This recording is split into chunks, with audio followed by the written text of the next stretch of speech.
Halo bro, balik lagi sama gue, Koko Brewok. Jadi sorry banget nih, sekitar 2 bulan terakhir gue memang nggak sempet bikin video. Nah, jadi di video kali ini gue akan bahas tentang rambut Ruben Onsu. Jadi mungkin buat kalian yang nggak tahu, Ruben Onsu adalah salah satu artis Indonesia. Gue awalnya nggak tahu kondisi rambutnya Ruben Onsu, tapi karena Ruben Onsu sering ada di iklan Shopee dan iklan Shopee suka ada di Instagram, gue jadi tahu kok rambutnya mendadak jadi kayak gini, mendadak kok aneh gitu loh. Oh ya, by the way, sekarang Koko Brewok udah ada di Shopee. Buat kalian yang mau belanja praktis via Shopee, kalian bisa cari Shopee Koko Brewok, ketik aja sesuai dengan nama channel ini, Koko Brewok, atau nanti linknya akan gua taruh di deskripsi.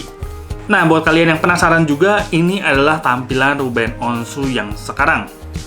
Dari kasus Ruben Onsu ini, bakal gua bagi jadi 4 poin. Yang pertama adalah, apakah rambut Ruben Onsu itu wig yang konvensional atau wig yang modern? Maksud gue wig yang modern adalah kalian mungkin tahu sekarang kalau misalnya kalian ngalamin kebotakan dan pakai wig, itu ada wig yang dimana rambut kalian di area crown sini dari depan sampai crown itu dibotakin, kalian ditempel wig yang cukup panjang. Nah, nanti wig itu bisa dipotong sesuai dengan model rambut yang kalian mau. Itu gue nggak tahu apakah dia pakai wig yang konvensional yang memang kondisi kalian rambutnya pendek aja, ngalamin kebotakan, ngalamin penipisan, tinggal dipasang, atau memang wig yang modern, gue nggak tahu. Nah, dan apakah rambut Ruben Onsu itu sebenarnya masih bisa diselamatin nggak dengan cara transplant ataupun dengan cara serum? Nah, jadi sebetulnya untuk kalian yang ngalamin kebotakan, itu dibagi 3 solusinya untuk kalian yang memang masih pengen looks yang ada rambutnya. Yang pertama adalah dengan serum, yang kedua adalah dengan hair transplant, dan yang ketiga adalah dengan wig. Nah, untuk hasil yang natural, itu pastinya kalian dengan serum. Tapi itu kalian harus ngalamin kebotakan, penipisan yang baru sedikit, kalian kalian sadari dan kalian langsung obati dengan serum. Jadi hairline baru mundur sedikit. Kemunduran hairline itu masih ada hairline alami yang udah tipis-tipis. Nah, itu kalian bisa obati pakai serum. Untuk solusi berikutnya adalah hair transplant. Itu adalah solusi yang lebih advance. Tapi itu juga harus masih ada sisa rambutnya. Kalau kita lihat dari kasus Ruben Onsu, ini adalah foto sekitar beberapa postingan terakhir di mana dia masih belum pakai wig, itu sekitar Maret 2023.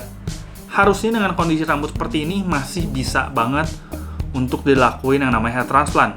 Mungkin untuk hasil yang maksimal bisa 2 kali, tapi sebenarnya dari segi uang nggak ada masalah untuk Ruben Onsu ngelakuin 2 kali hair transplant.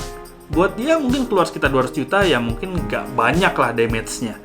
Jadi masih bisa banget untuk Ruben Onsu ngatasin masalah kebotakan ini dengan hair transplant. Dan gue nggak tahu kenapa dia malah milih hasil dari wig yang lebih nggak natural lagi hairline-nya daripada hair transplant.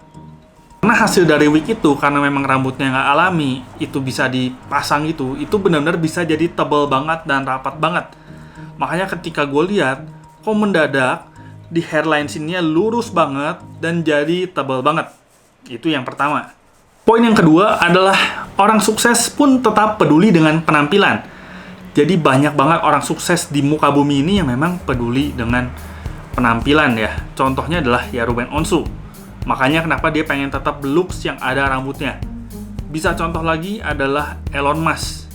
Ya, dia juga ya, transplant. Sebelumnya dia ngalamin penipisan juga.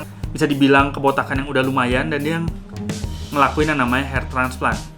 Nah, yang tadi di poin pertama gue bilang, gue bingung kenapa Ruben Onsu milih solusi dengan wig, karena rambut dia dan uang dia itu masih sangat memungkinkan untuk ngelakuin yang namanya hair transplant. Nah, di poin ini gue bilang bahwa orang itu minder dengan penipisan atau kebotakan. Tapi ada juga orang yang memang memilih untuk botak plontos ketika ngalamin kebotakan. Di poin ini, gue bisa bilang bahwa hampir 90% lebih orang yang milih botak plontos itu karena ngalamin kebotakan dan udah nggak ada solusinya. Contohnya tadi gue bilang, kalau lu ngalamin kebotakan dari area hairline sampai crown sini dan cuma sisa rambut di pinggir dan di belakang sini aja, lu nggak bisa ngelakuin hair transplant. Ya hair transplantnya sebenarnya bisa dilakuin sih, tapi hasilnya nggak maksimal. Jadi buat apa kan? Kalau lu misalnya maksain, ya bisa-bisa aja, tapi hasilnya akan lebih carang-carang lagi, akan lebih jarang-jarang lagi. Karena area kebotakan yang luas dan area donornya itu udah sisa sedikit. Poin nomor 3 dari kasus ini adalah Ruben Onsu kan dia usahain segala macem. Karena dia nggak mau looksnya itu botak, makanya dia sampai pakai wig lah, Itu kan dia mengusahakan karena pengen looks-nya tetap ada rambut. Karena di poin nomor 3 ini gue bakal bilang, botak itu nggak cocok buat semua orang. Botak itu paling cocok, misalnya kalian mutusin, oke deh, gue harus botak.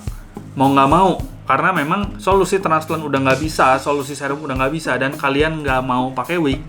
Karena gue sempat ngobrol nih sama tukang cukur. Kalau pakai wig yang modern, yang di sininya dibotakin, katanya itu lumayan ada gatel. Gue nggak tahu kalau wig yang konvensional, itu pun pengakuan dari tukang cukur. Kalau wig yang modern, katanya ada customer yang ngalamin sedikit gatel. Pokoknya cukup terganggu lah. Nah, kalau solusi ketiga itu udah nggak bisa, karena ngoles rambutnya udah nggak ada, folikelnya udah mati, untuk transplant juga bahannya kurang, area kebotakan yang terlalu luas, dan pakai wig juga kalian takut gatal atau looks-nya benar-benar aneh banget, itu solusinya adalah dibotakin pelontos. Tapi botak pelontos ini nggak cocok untuk semua orang. Botak pelontos ini lebih cocok untuk kalian yang berbadan besar dan berotot. Besarnya itu besar berotot ya, bukan besar karena kalian gempal atau gemuk. Contohnya adalah The Rock, Deddy Corbuzier, itu masih oke banget kalau looks-nya botak. Dan kalian bisa bandingin dengan orang yang badannya lebih kecil, contohnya Wendy Cagur. Kalian pasti akan bilang bahwa Deddy Corbuzier itu lebih cocok botak daripada Wendy Cagur yang botak gitu loh. Nah, Ruben Onsu juga kan sebenarnya kita bisa lihat bahwa dia badannya nggak gede-gede amat untuk orang Asia ya, normal lah, tergolong agak kecil. Makanya dia nggak cocok untuk botak. Makanya dia usahain looks-nya tetap ada rambut. Poin nomor 4 adalah ketika kalian muda, kalian punya botak M. Itu memang potensi botaknya cukup besar. Tapi nggak garansi kalian pasti botak juga. Bisa jadi kalian yang punya kepala model M itu tidak mengalami kebotakan, tapi yang nggak punya pola M atau yang polanya wajar-wajar aja atau ada sulak sedikit malah ngalamin kebotakan. Contohnya adalah Ruben Onsu. Kalian bisa lihat di masa muda rambutnya cukup oke, di sekitar pinggir sini ada sedikit banget lah. Sedikit banget ada mundur, tapi cuma benar-benar sedikit. Dan ketika udah cukup berumur, dia ngalamin kebotakan yang lumayan. Nah, kalian juga bisa lihat ini foto Mario Mandzukic, salah satu pemain sepak bola. Dia dari muda, 10 tahun kemudian rambutnya tetap gitu-gitu aja. Rambutnya tebal, tapi memang di sininya bentuk M, di sini ada segitiga, memang di sininya segitiga. Tapi ya tetap tebal-tebal aja, oke-oke aja. Atau kalian juga bisa lihat foto ini Pep Guardiola. Di masa muda rambutnya lurus, hairline-nya semua bagus, oke, tebal, nggak ada masalah. Dan tiba-tiba ngalamin kebotakan. Jadi nggak bisa dipastiin, kalian punya rambut di masa muda udah bentuknya kayak gini, wah ini pasti botak. Nggak bisa bilang itu juga. Kemungkinan botak memang lebih besar ketika kalian punya rambut M, tapi belum tentu juga itu akan terjadi kebotakan lanjutan. So, itu aja dari gue. Jadi menurut gue pribadi, sorry to say, buat Ruben Onsu, rambutnya dengan wig kayak gitu benar-benar nggak oke banget. Dengan kondisi rambut yang sekarang dan keuangannya Ruben Onsu, gue saranin untuk ngelakuin hair transplant aja bisa sampai 2 kali. Karena nanti ketika udah ngelakuin hair transplant, misalnya area di sini dipakai, area donor di sini sama belakang karena butuh cukup rapat atau segala macam, area sini bisa ditipisin aja. Nanti rambut dari sini sampai crown belakangnya itu jadi kelihatan lebih tebal, jadi lebih oke. Hairline-nya pun lebih natural daripada pakai wig kayak gitu. Oke, segini aja video dari gue. Gue Koko Brewok pamit dulu. Ciao.